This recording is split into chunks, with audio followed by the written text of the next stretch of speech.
가나안 복음 방송을 시청하시는 시청자 여러분들 만나뵈서 반갑습니다. 저는 서울 국제 선교신학에서 후배들을 양성하고 있고 오래전부터 성경 바로 알리기 운동본부 사단법인을 통해서 많은 분들과 성경의 진리를 공유하고 있는 김종진 교수입니다. 오늘은 요나서 4장 5절 6절 두 절을 제가 먼저 봉독에 올리겠습니다. 요나가 성읍에서 나가서 그 성읍 동쪽에 앉아 거기서 자기를 위하여 초막을 짓고 그 성읍에 무슨 일이 일어나는가를 보려고 그 그늘 아래 앉았더라. 하나님 여호와께서 박넝쿨을 예비하사 요나를 가리게 하셨으니 이는 그의 머리를 위하여 그늘이 지게 하며 그의 괴로움을 면하게 하려 하심이더라. 요나가 박넝쿨로 말미암아 크게 기뻐하였더니라는 말씀이 있습니다. 이 말씀을 근거로 해서 요나의 박넝쿨이라는 제목하에 같이 말씀을 나누도록 하겠습니다. 요나 선지자는 약간 성질이 좀 급하고 잔머리를 굴리는 그런 성격의 소유자였습니다. 변덕이 좀 심한 성격자로 요나서를 읽어보면 변덕스러운 선지자, 변덕스러운 사람, 그런 사람으로 우리에게 소개되고 있습니다. 그는 하나님의 명령을 받고 이방 땅인 니느웨 성읍으로 와서 그 백성들에게 죄로부터 돌이켜 하나님의 심판을 피하고 구원받으라고 회개하라고 선포하도록 하나님의 명령을 받았습니다. 그런데 니느웨 성읍은 창세기 10장 10절에 보면 바벨론 성읍과 가까운 성읍으로서 니무롯이 건설한 도시입니다. 오래된 도시로 바벨론 죄악과 더불어 하나님의 인내심의 한계를 느끼게 한 그런 도시였습니다. 그러나 바벨론과 다르게 그 성읍 사람들은 굉장히 마음이 단순하고 회개할 가능성이 있고 특히 그 성읍에는 오른손과 왼손도 분별하지 못하는 약 12만 명 이상 되는 사람들, 즉 어린 아이들이 하나님의 마음에 굉장히 걸리셨던 겁니다. 그러므로 하나님께서는 요나를 부르셔서 그 사람들을 구원시키려고 선교사로 파송을 시킨 겁니다. 그러나 요나는 하나님이 가라고 하는 니느웨를 가지 않고 동방 이라크 지역인 티그리스 강 근처의 니느웨를 가지 않고 반대 방향 요바로 내려가서 다시스로 가는 배를 타고 하나님의 눈을 피해서 도망가려고 숨었던 사람입니다. 다시스는 지중해 서쪽 끝부분에 오늘날 스페인 그 근방의 지역입니다. 이 하나님께서는 즉시 풍랑을 일으켜서 바다의 풍랑을 일으켜서 항해를 방해하셨고 선원들은 배를 가볍게 하려고 여러 화물들을 바다에 던졌지만 풍랑은 여전히 계속됐습니다. 그때 배 밑에서 잠을 자고 있던 요나를 발견한 선장은 선원들과 선객들이 각자 섬기는 신들에게 기도하라고 부탁을 한 적이 있습니다. 그런데 요나는 바다와 육지를 만드신 분은 하나님이라고 하고 자신이 하나님 면전에 도망 중이라고 고백을 합니다.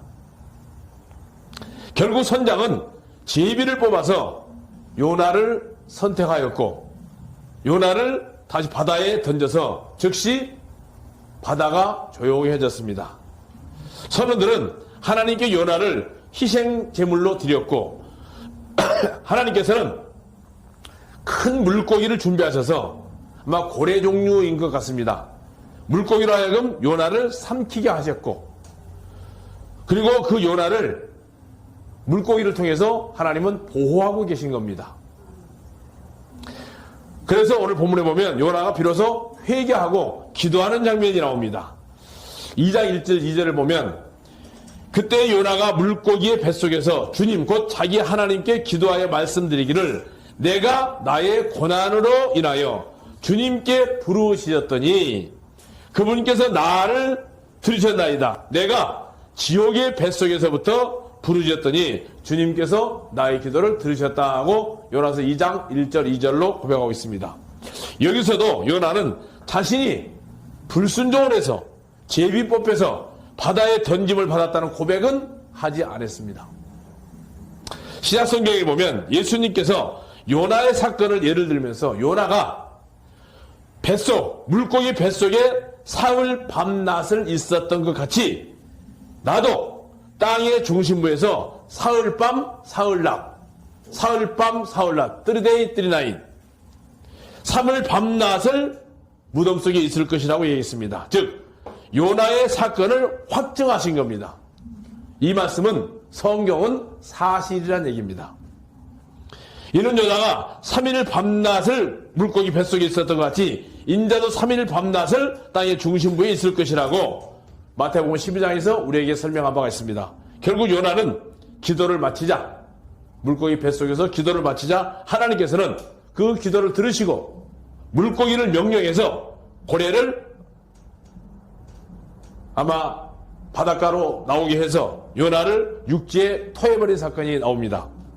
아마도 북쪽 지방 갈멜산 위치에 토했을 것으로 추측을 합니다. 왜? 니네가 가까운 지역이니까요. 한번 혼인한 요나는 물고기 뱃속에서 나오자마자 즉시 말씀을 선포하기 시작합니다. 니네 전역에 40일 전후에 심판이 있을 것이라고 요나가 선포를 합니다. 사실은 요나가 믿어지지 않을 정도로 니네 성읍들은 왕들로부터, 왜냐하면 요나가 메시지를 전할 때 보면 그렇게 성의 있게 전한 부분은 안 보입니다. 그런데 그렇게 성의 없이 전했던 메시지를 듣고도 메시지를 전한 자신도 놀랄 정도로 왕으로부터 시작해서 백성들, 가축들의 이르기까지 베옷을 입고 금식하며 죄를 회개하고 폭력에서 떠나게 되고 하나님은 굉장히 그 사실에 만족하셔서 심판을 돌이켰다고 기록되고 있습니다. 특히 분별력이 없는 어린 아이들을 구할 수 있으신 것이 굉장히 하나님은 만족하신 겁니다. 그런데 요나는 하나님의 사랑을 전한 것이 아니라 심판을 선포한 사람으로서 요나서를 유심히 읽어보면 사랑이라고 하는 것은 눈꽃만큼도 찾을 수 없는 그런 억지, 마지못해서 그냥 전도한 겁니다. 왜냐하면 그 당시 요나가 속해 있는 민족들은 식민지 생활하고 있었기 때문에 우리가 일제 36년 식민지 생활하면서 일본 사람들에게 복음을 전해서 구원받게 하라고 하면 아마 저부터도 하고 싶지 않았을 겁니다. 아마 요나의 심정이 그런 심정이니까 이해는 해야 됩니다. 그러나 그렇게 메시지를 전했는데도 하나님은 그 메시지를 통해서 왕들로부터 모든 백성들이 구원받았다는 사실입니다. 이 가나안 복음 방송이라는 게 아마 사람들이 보시는 여러분 유튜브가 하찮게 보일 수 있습니다만은 하나님이 역사하시면 이 메시지를 통해서도 한 영혼이 구원받을 수 있다는 사실을, 놀라운 사실을 기억하시기 바랍니다. 요나는 오히려 자신이 선포하고 니네 백성들이 회개하고 복음을 믿는 것에 감사를 드리지 않고요, 심판을 하나님이 취소한 것을 보고 통쾌하게 여긴 겁니다. 자신이 이스라엘에서 이미 그렇게 말씀드리지 아니하였나, 즉 하나님은 자비가 많으셔서 심판하지 아니하실 것이라고 했는데 어째서 나를 이 멀리 고생시키는 것입니까? 라고 고백합니다. 나를 차라리 죽여달라고 엄살을 부리기도 했었습니다. 그러나 그런 자신의 사역 때문에 니느웨가 구원받은 것을 감사드려야 될 사람이 도리어 화를 낸 겁니다. 오늘날도요, 내가 복음을 전해서 구원받았는데 우리 교회로 오지 않고 다른 교회로 가서 섬기고 있다, 그런다고 하면은 아마 섭섭하게 생각하시는 목회자들도 많이 있을 겁니다. 그러나 전 세계 교회는 하나입니다. 하나님의 교회는 하나입니다. 어디에 가서 주님을 섬기든, 내가 전도하는 사람이 어느 교회 가서 섬기든 그건 주님께서 선택한 길이시고, 우리는 때를 얻든지 못 얻든지 어디에서 주님을 섬기든지 부지런히 전도하는 것이 우리의 사명입니다. 그래서 요나는 하나님께서 마음을 돌이켜 심판하실 것으로 믿고 사막 땅에 초막을 만들고 그 밑에서 장렬하는 태양열을 피해서 니느웨 성읍 위에 분명히 불이 떨어질 것을 하나님이 심판한다고 했으니까 지켜보고 있었습니다. 그때에 하나님의 섭리를 한번 자세히 보십시오. 요나를 시원하게 하시려고 박넝쿨을 갑작스럽게 자라게 했습니다. 요나가 그것을 보고 심히 기뻐했다고 그랬습니다. 오늘 4장 6절에 보면 주 하나님께서 한 박넝쿨을 예배하셔서 박넝쿨이 요나 위에 올라가게 하셨으니 이는 그의 머리 위에 그늘이 지게 하여서 그의 슬픔, 심판을 취소한 것 때문에 슬픔에서 건져내려 하셨기 때문에 그러면 요나가 박넝쿨로 인하여 심히 기뻐했다는 말씀이 있습니다. 근데 오늘 주제가 요나와 박넝쿨이라고 해놓고 왜 요나 이야기를 이렇게 길게 하느냐 늘어놓은 것 같습니다만 사실은 요나의 전후설을 대충 이해를 해야 될 것 같아서 말씀을 드린 겁니다. 우리가 사는 세상은 우리가 땅을 밟고 사는 이 세상, 땅덩어리는 바로 지옥의 이 바닥에 사는 인생들입니다. 아마 여러분 뉴스 보셔서 아실 겁니다. 스페인 쪽에 한 섬에서 한 달 넘게 화산이 계속 폭발해가지고 아마 용암이 계속 넘쳐 흘렀던 장면을 봤을 겁니다. 뉴스에 보면 가끔 보셔요. 이게 뭡니까? 지옥의 혓바닥이 널름거리고 있는 그런 모습입니다. 사람들은요, 땅속의 용암은 믿습니다. 그런데 성경에 나오는 지옥의 유황 뿌는 사람들이 믿지를 않으려고 합니다. 그런 잠재의식 속에 다른 사람들이 굉장히 어려운 일을 겪을 때 뭐라고 얘기합니까?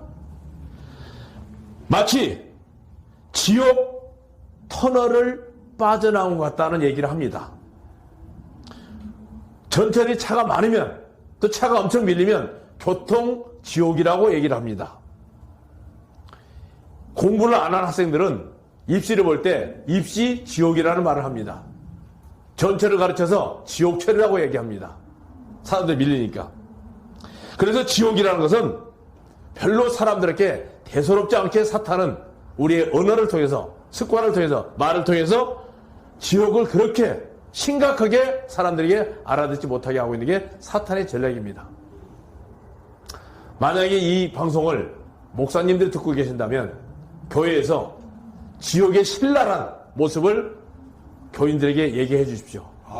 그리고 그 끔찍한 지옥에서 나를 구원하시려고 창조주께서 인간의 모습으로 오셨다는 예수님의 복음의 사실을 분명히 전한다고 하면 아마 교인들은 감사가 넘쳐나실 겁니다. 근데 안타깝게 오늘 많은 분들이 교인들이 싫어한다고 지옥 설교를 안 합니다. 그러나 예수님은 지옥에 대해서 자세하게 너무나도 끔찍하게 손가락 끝에 물 한 방울 찍어서 맛볼 수 없는, 혀 끝에 마실 수 없는 그런 끔찍한 지옥이라는 것을 너무나도 리얼하게 설명 잘하고 있는데 오늘날 목사님들은 그거 안 하고 예수 믿고 하나님 믿으면 축복받는다는 얘기를 너무 많이 합니다. 복은 그만 봐도 됩니다. 전 세계 우리나라 같이 정말 잘 살고 훌륭한 나라 별로 없습니다. 하나님께서 선물하신 태양빛을 우리가 즐기기도 하고 더운 날에는 햇빛을 가려주는 구름 한 점 때문에 감탄하기도 합니다.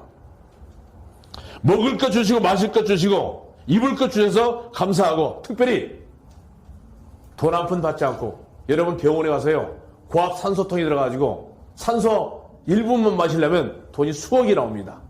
그 어마어마한 산소를 돈 한 푼 안 받고 공짜로 먹여주는데 하나님 아버지 앞에 감사할 줄 모르는 게 오늘 현실입니다. 맑은 공기도 주시고 시원한 생수도 주시고 들판과 산하에 푸르른 초목을 주시고 바다에 보면 온갖 금빛 은빛 나는 물고기들 잔뜩 하나님이 키우셔서 사람들이 잡아온 수고로 우리는 그걸 돈 주고 사 먹습니다. 죄송하지만 키우는 것은 하나님이 다 키워놓은 거 배 타고 와서 그걸 잡아다 먹습니다. 그 품삯을 주는 게 생선값입니다. 물고기, 들의 산짐승, 가축들, 이런 모를 새들 얼마나 노래들을 많이 하고 우리를 풍요롭게 하고 있습니까? 아름다운 들꽃의 향기에 취해서 지옥의 열기를 사람들은 잃어버리고 살고 있습니다. 거기에 부귀와 명예, 솔로몬도 감탄할 호화스러운 비단 의복이 둘러싸여있는 우리의 세상. 솔로몬이 우리가 사는 세상만큼 호화롭게 살았겠습니까? 아닙니다.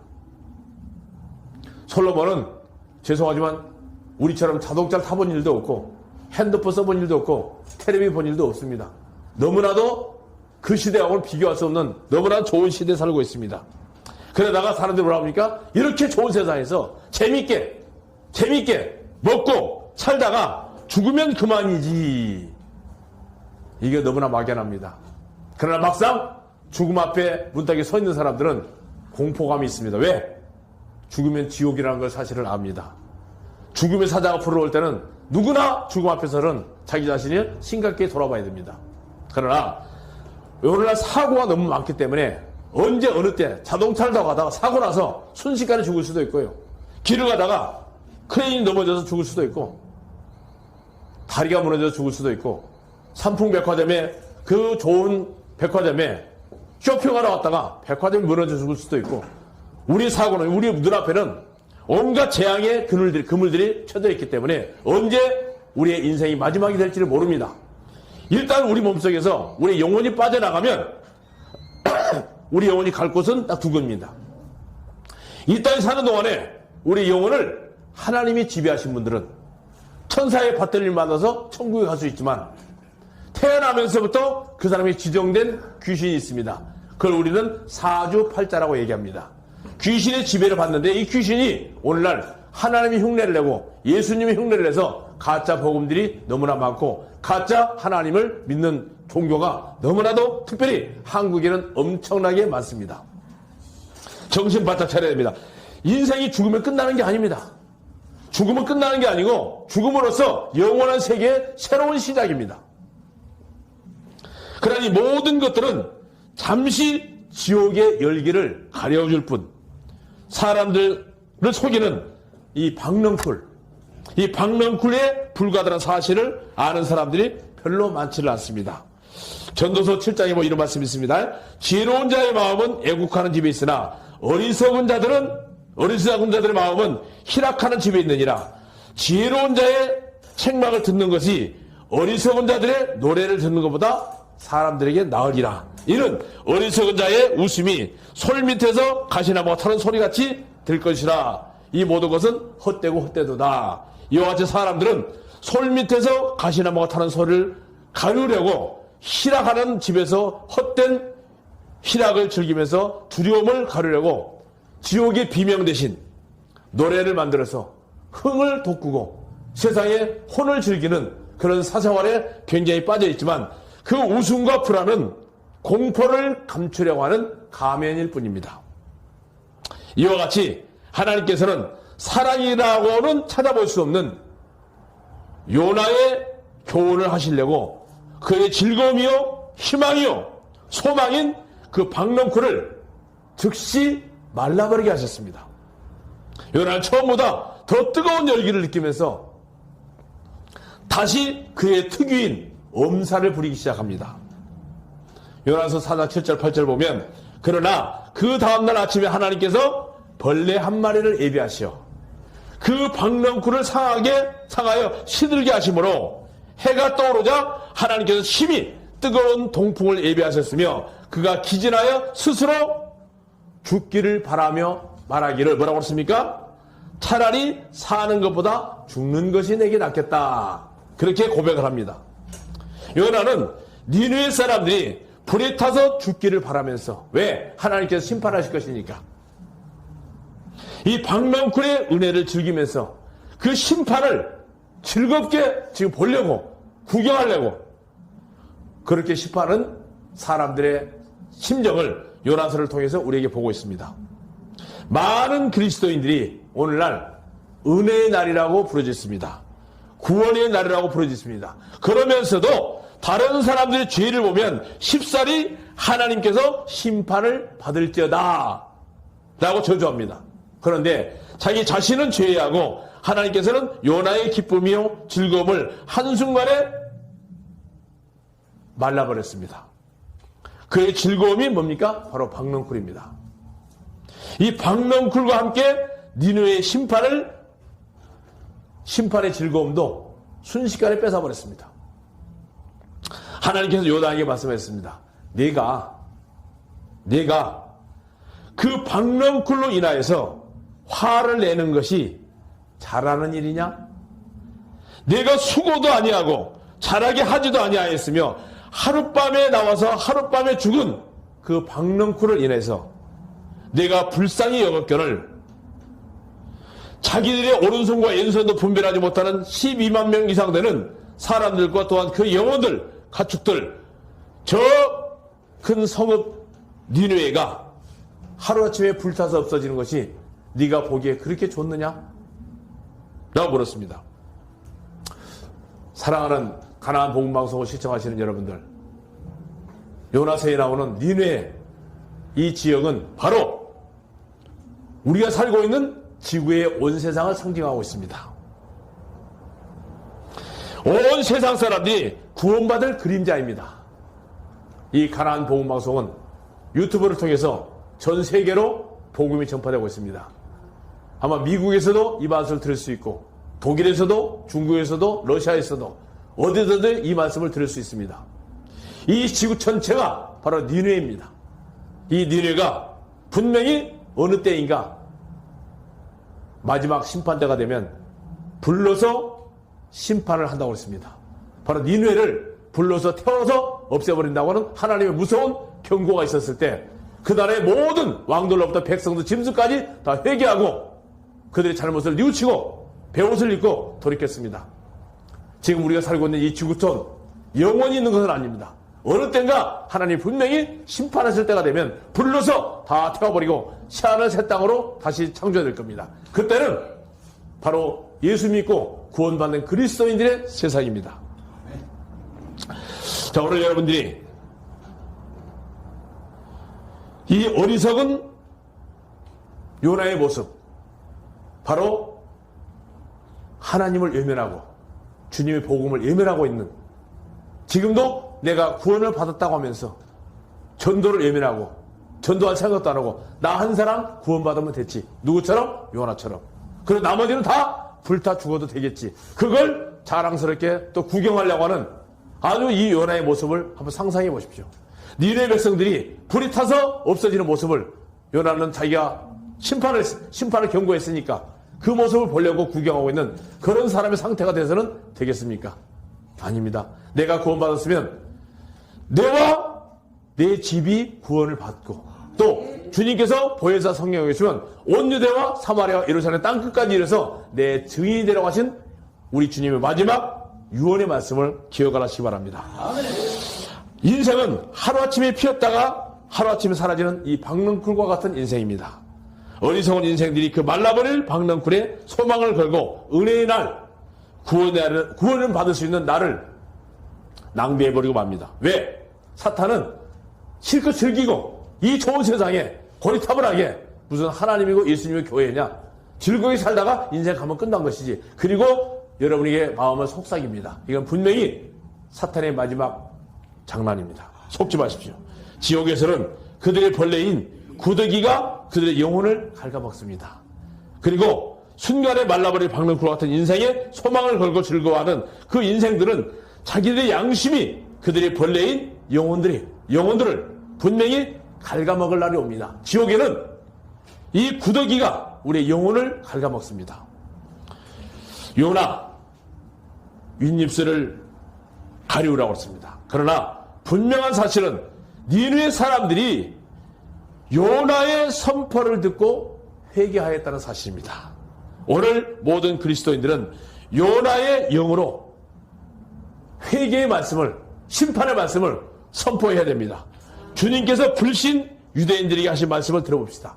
이 시대에는 악한 세대니라 사람들이 표적을 찾으나 선지자 요나의 표적 외에는 이 시대에 아무 표적도 주지 아니하리라고 주님께서 말씀하셨습니다. 이는 요나가 니느웨 사람에게 한 표적 되었던 것 같이 인자도 이 시대에 그러하리라. 분명히 니느웨 백성들을 불러서 심판하신다고 요나의 입술을 통해서 선포하였던 것처럼 저와 여러분들 살고 있는 이 지구 밑에는 어마어마한 용암이 끓고 있습니다. 유황불이 끓고 있습니다. 이게 바로 지옥입니다. 지옥. 한문을 따져보십시오. 따지자 가도록자입니다. 우리의 영혼들이 그 끔찍한 곳에 간다면 얼마나 심란하겠습니까? 이거 무시하지 마시고 모든 분들에게, 주변의 모든 분들에게 지옥의 끔찍함을 선포하셔서 구원받을 수 있는 기회를 드리실 수 있는 가나안 복음방송을 듣고 계시는 시청자 여러분들 되시기를 부탁드리겠습니다. 감사합니다.